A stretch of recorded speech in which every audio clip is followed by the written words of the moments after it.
Giorgia Meloni जी ने आज कहा है कि इस्लाम की जगह इटली में नहीं है।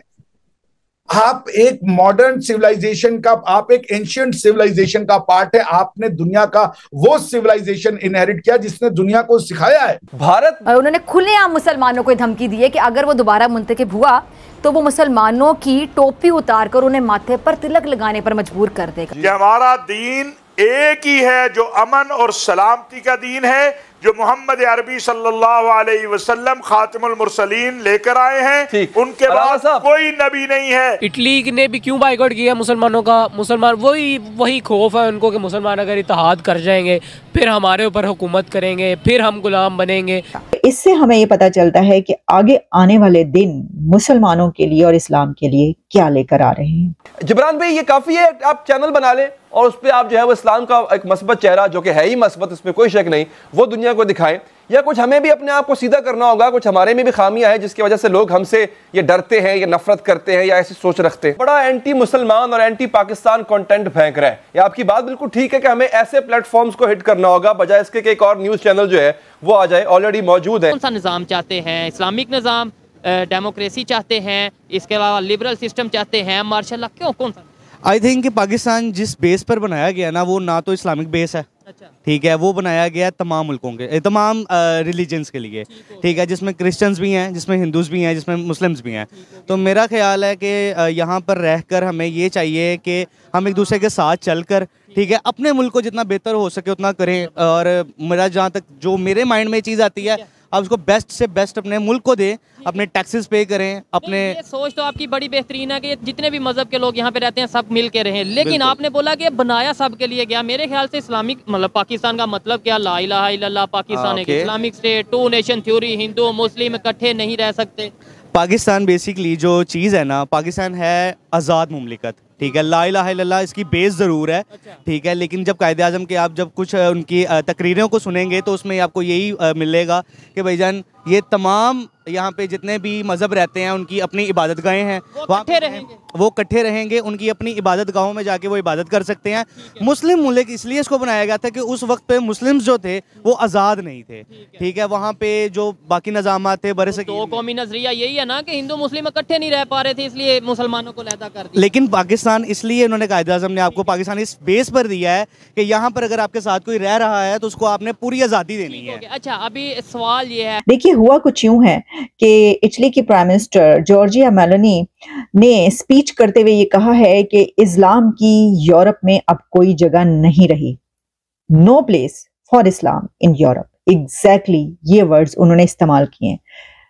जिस जगह पर उन्होंने स्पीच की है तो सिर्फ उन्होंने स्पीच नहीं की बल्कि उसमें British prime minister Rishi Sunak ने भी स्पीच की है।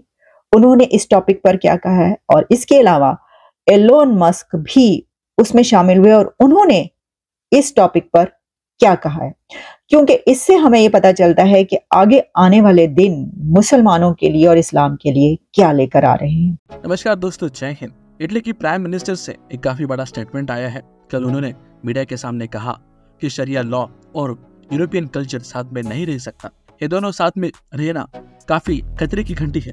मेलोनी ने स्टेटमेंट दिया, यूरोप में शरिया लॉ नहीं रह सकता है क्योंकि यूरोप का कल्चर काफी अलग है, यूरोप की परवरिश भी काफी अलग है और इनकी विचार पद्धति भी काफी अलग है। पर शरिया लॉ ये काफी अलग है जो कि यूरोप में बस पाना काफी कठिन है, और अगर ये यूरोप में फैलता है तो यूरोप में शांतता नहीं रहेगी, ऐसा उनका पर्सनल स्टेटमेंट है।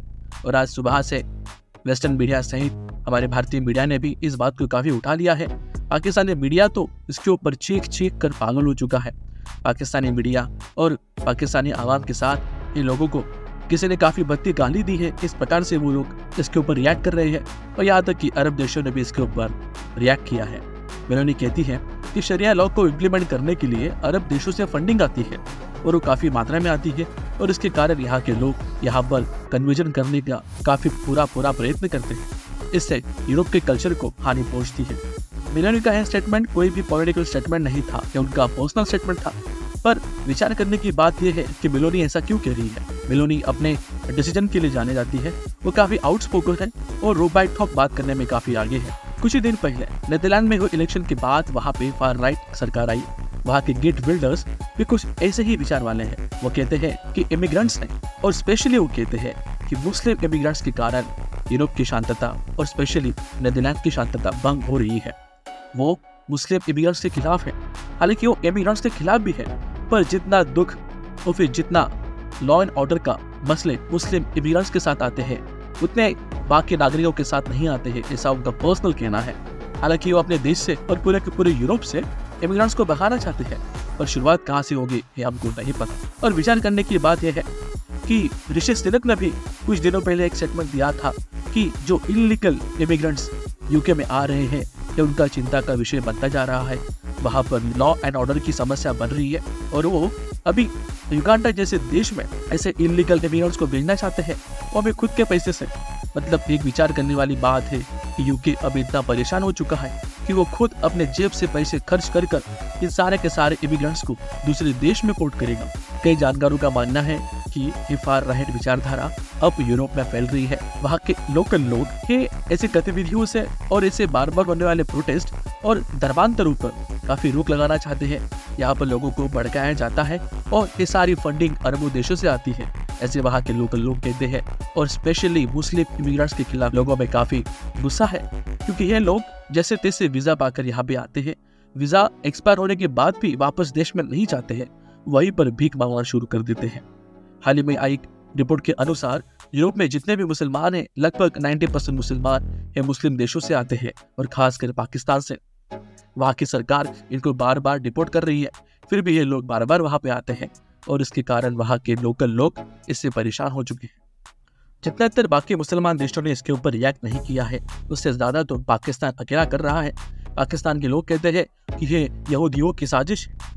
दूसरे लोग कहते हैं कि मोदी और मेलोनी की जोड़ी काफी बन चुकी है और इसके कारण अब मेलोनी भी मोदी की तरह बातें कर रही है। दूसरी ओर ये अमेरिका की साजिश है या फिर भारत ने ऐसा करने के लिए उनको पैसे दिया है। ऐसे न जाने क्या क्या मूर्खता भरी स्टेटमेंट्स हमें पाकिस्तान के आवाम के साथ देखने को मिलती है।